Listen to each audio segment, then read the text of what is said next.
Suspense. And the producer of radio's outstanding theater of thrills, the master of mystery and adventure, William N. Robeson. There is an old definition which describes the theater as a plank on two barrels and a passion. Analogously, we might describe radio drama as a microphone, a voice, and a story. Tonight we have all three and little else. Little else is needed when the voice belongs to an actor of the stature of Herbert Marshall. We present him without supporting players, without sound effects, and no more than the usual musical trimmings. His voice is all that's needed to strike terror to your heart. So send the more impressionable small children out of the room, dim the lights, settle back and listen as Mr. Marshall stars in A.M. Burrage's chilling story, The Waxwork, which begins in just a moment. The incident occurred in a Korean prisoner of war camp. The names of the men are not available, but the action should be noted. In one group, two men were exchanging food for cigarettes. The food was pork. It didn't taste very good, and the man giving it up preferred the cigarettes.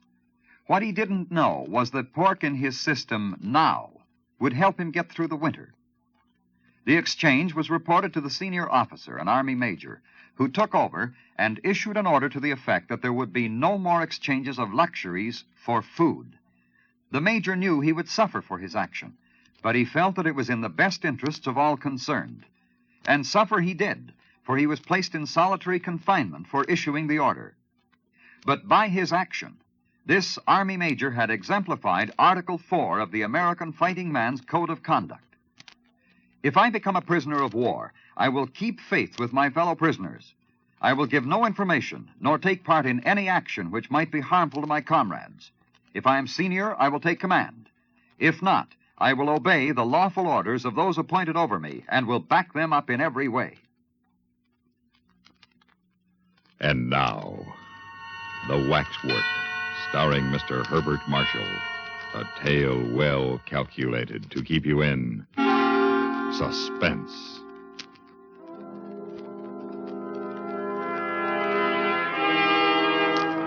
While the uniformed attendants of Mariner's Waxworks were ushering the last stragglers through the exit, the manager sat in his office interviewing Raymond Houston, a young journalist somewhat down on his luck. The manager was speaking. It used to be said years ago that Madame Tussauds would give a man £100 for sleeping alone in the Chamber of Horrors. I hope you don't think that we have made any such offer, Mr. Houston. By the way, what is your paper? I'm freelancing at present. However, I should find no difficulty in getting the story printed. The Morning Echo would use it like a shot. A night with Mariner's murderers. Well, very well, Mr. Houston. I must warn you, it's no small ordeal that you're proposing to undertake. I own I shouldn't care to take it on. I should hate having to spend the night alone in the murderer's den. Why? Well, those waxworks represent the lowest and most appalling types of humanity. The whole atmosphere of the place is unpleasant, and if you are susceptible to atmosphere, I warn you that you are in for a very uncomfortable night. Houston had known that from the moment the idea had first occurred to him. His soul sickened at the prospect. But here was a chance not to be missed. The price of a special story in the Morning Echo. Besides, if he wrote the story well, it might lead to an offer of regular employment. The manager smiled and rose. Well, I think the last of the people must have gone by now.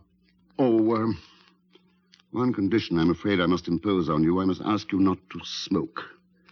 We had a fire scare down there this evening. I don't know who gave the alarm, but whoever it was a false one.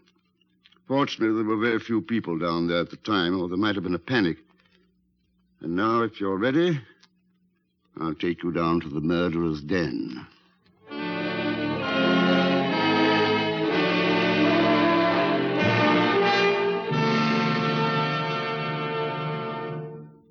In a moment, we continue with the second act of Suspense. Have you ever thought of being a leader in your home community? For a minute, let's pretend that you are. It's an average community in most respects, neither rich nor poor, and with most of the problems that other communities have. But there is one problem that's a little different. Near the outskirts of town, there is a slum area, and you and the other leaders have long believed it should be cleared up. But the problem is not simple, because the people who live in this disease-ridden slum area have no wish to become part of the community. They remain by themselves. They will not mix. They will not do business. And they will not listen to advice. What would you do? Tell the other leaders of the community that what these people do is their own business, and how they live and die makes no difference to you? Or would you call in a group of experts who are experienced in clearing up such situations? Of course you would, because you know that poverty anywhere is a danger to prosperity everywhere. You would ask the experts to help the people pull themselves up by their bootstraps, up to a better way of life. Throughout the world, this is what the International Labor Organization is doing. It is an agency of the United Nations, which is man's best hope for higher social standards, peace, and justice. And now, starring Mr. Herbert Marshall, Act Two of The Waxwork.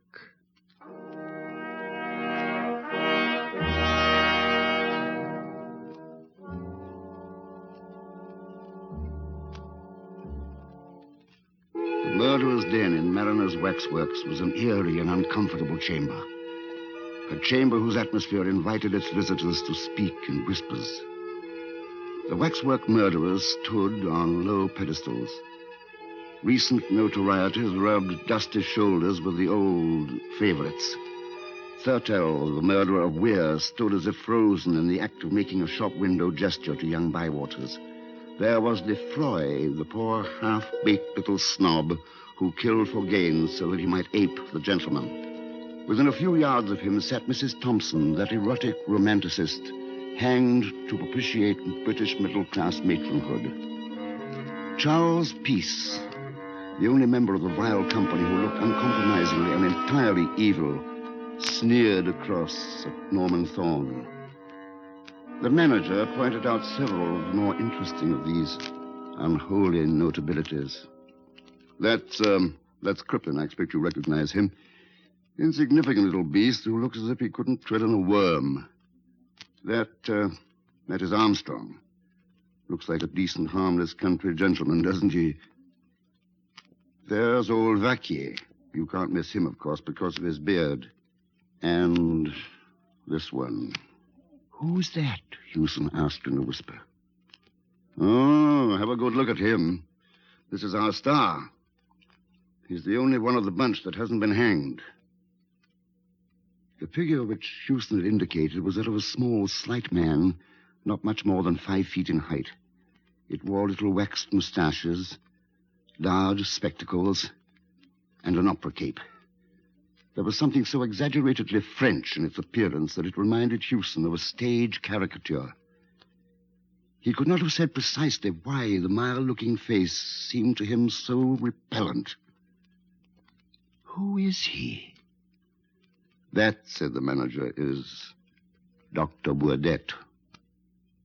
Hewson shook his head doubtfully. I think I've heard the name, but I forget in connection with what? Oh, you'd remember better if you were a Frenchman. A little while back, that man was the terror of Paris. He carried on his work of healing by day and of throat-cutting by night. He killed for the sheer devilish pleasure it gave him to kill. And always in the same way, with a razor. But at last he left a clue behind him which set the police upon his track. But he was too clever for them. When he realized that the coils were closing about him, he mysteriously disappeared, and ever since, the police of every civilized country have been looking for him. However, there is no doubt that he managed to do away with himself, and by some means which has prevented his body coming to light. I don't like him at all. Ugh. What eyes he's got. Yes, this figure's a little masterpiece. You find the eyes bite into you? Well, that's excellent realism, then, for Burdett practiced mesmerism and was supposed to hypnotize his victims before dispatching them. Indeed, had he not done so, it is impossible to see how so small a man could have accomplished his ghastly work. There were never any signs of a struggle. I thought I saw him move. Well, you'll have more than one optical illusion before the night's out, I expect, sir. I'm sorry I can't give you any more light, but all the lights are already on. For obvious reasons, we keep this place as gloomy as possible. Well, good night, Mr. Houston.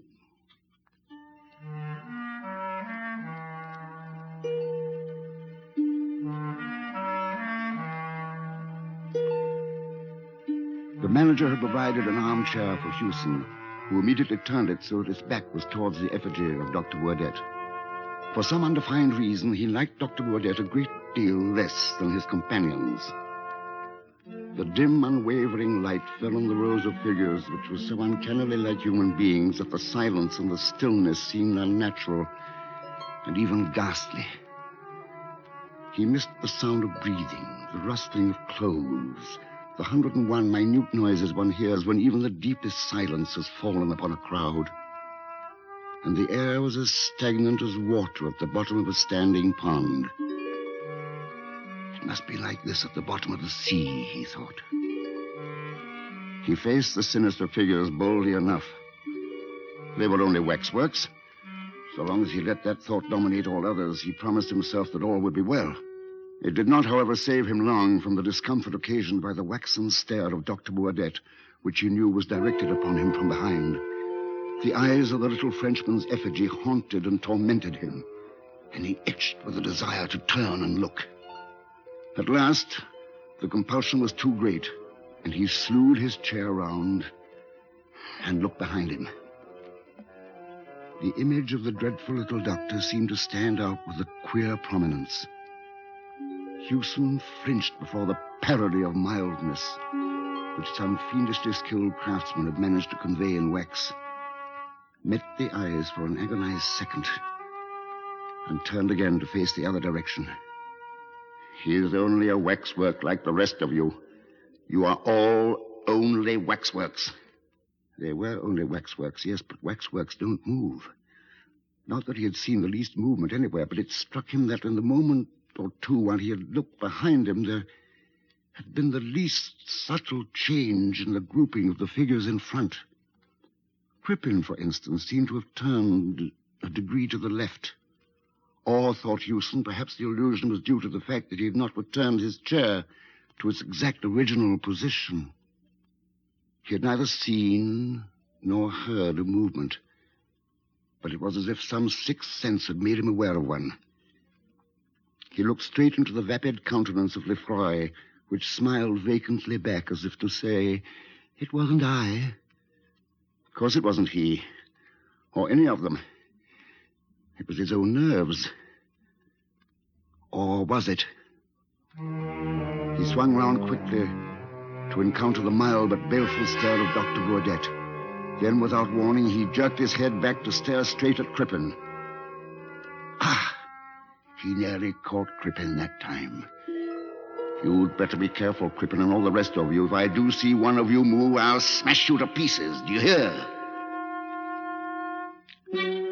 This would not do. This distinctly would not do. These figures grouped around him were only dummies made of wax and sawdust. They stood there for the entertainment of morbid sightseers and orange-sucking trippers. But it was no good. He knew the effigy of Dr. Burdett was staring at him. He could feel the two places where the gaze of those piercing eyes pressed into his back. He turned halfway and tried to steal a glance at the figure, but instead he felt himself whirled around to face those dreadful, hypnotic eyes. You moved. Yes, you did. You moved. I saw you. You moved. Then he sat quite still, staring straight before him like a man found frozen in the Arctic snows. Dr. Burdett's movements were leisurely. He stepped off the pedestal with the mincing care of a lady alighting from a bus, and then quietly sat down on the edge facing Houston. Bonsoir, monsieur. Something tells me that you are nervous. My dear sir, have no illusions. I am not one of these contemptible effigies miraculously come to life. I am Dr. Burdett himself.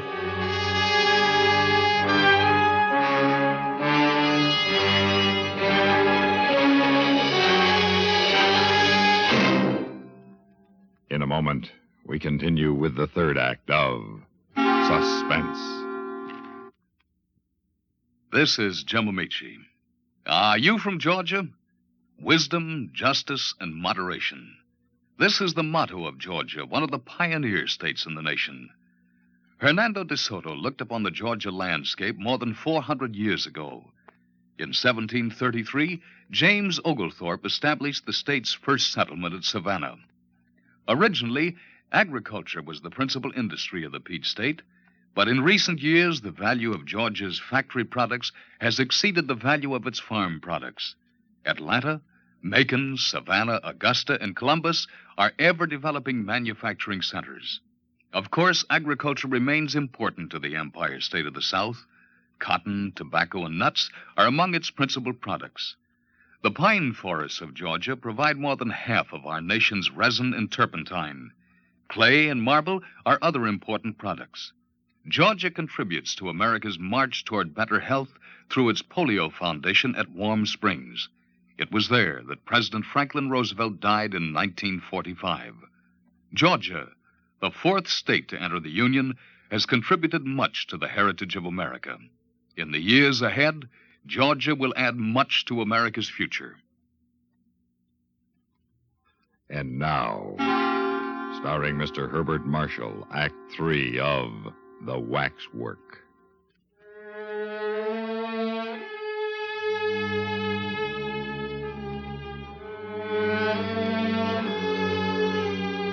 Hewson sat immobile, staring at the mild little murderer. He could see, he could hear, but he could not move a muscle, and he could not tear his eyes away from Dr. Burdett's hypnotic eyes. The doctor continued in his easy manner. The circumstances have made it desirable that I should live in England. I was close to this building this evening when I saw a policeman regarding me a little too curiously. I guessed that he intended to follow and perhaps ask me embarrassing questions, so I mingled with the crowd and came in here. A coin bought my admission to the chamber in which we now meet, and an inspiration showed me a certain means of escape. I raised a cry of fire, and when all the fools had rushed to the stairs, I stripped my effigy of the cape which you behold me wearing, donned it, hid my effigy under the platform at the back, and took its place on the pedestal. The manager's description of me, which I had the embarrassment of being compelled to overhear, was biased, but not altogether inaccurate. Clearly, I am not dead, although it is as well that the world think I am. His account of my hobby, which I have indulged for years, although through necessity less frequently of late, was in the main true. For you see, the world is divided between collectors and non-collectors. With the non-collectors, we are not concerned. The collectors collect anything according to their individual tastes, from money to cigarette cards, from moths to matchboxes. I collect fruits. He paused again and regarded Hewson's throat with interest mingled with disfavor. I am obliged to the chance which brought us together tonight, and perhaps it would seem ungrateful to complain. From motives of personal safety, my activities have been somewhat curtailed of late, and I am glad of this opportunity of gratifying my somewhat unusual whim. But you have a skinny neck, sir, if you will overlook a personal remark. I should never have selected you from choice. I like men with thick necks, thick red necks. He fumbled in an inside pocket and took out something which he tested against a wet forefinger and then proceeded to pass gently to and fro across the palm of his left hand. This is a little French razor. The blade, you will observe, is very narrow. They do not cut very deep, but deep enough. In just one little moment, you shall see for yourself. I shall ask you the little civil question of all polite barbers. Does the razor suit you, sir? He rose up, a diminutive but menacing figure of evil, and approached Hewson with the silent, furtive step of a hunting panther. You will have the goodness to raise your chin a little. Thank you. And a little more. Just a little more. Ah, thank you. Merci. Merci, monsieur. Merci, merci.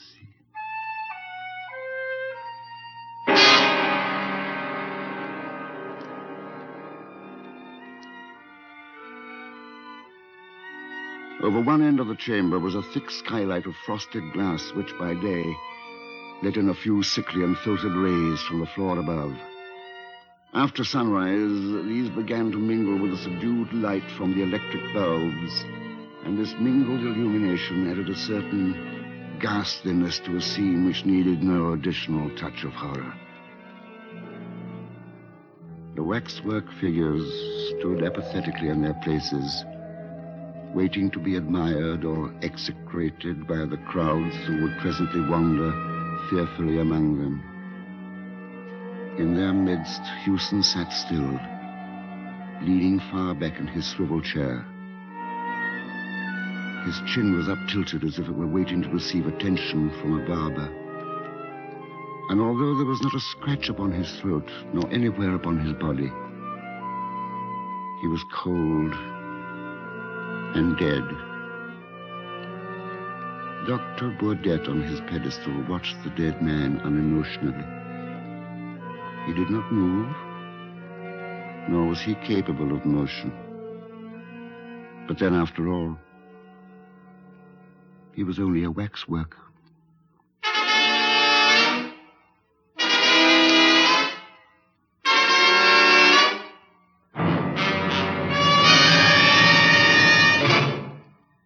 Suspense, in which Herbert Marshall starred in William N. Robson's production of The Waxwork, written by A.M. Burrage and adapted for radio by Mel Dinelli. Listen. Listen again next week when we return with another tale well calculated to keep you in suspense.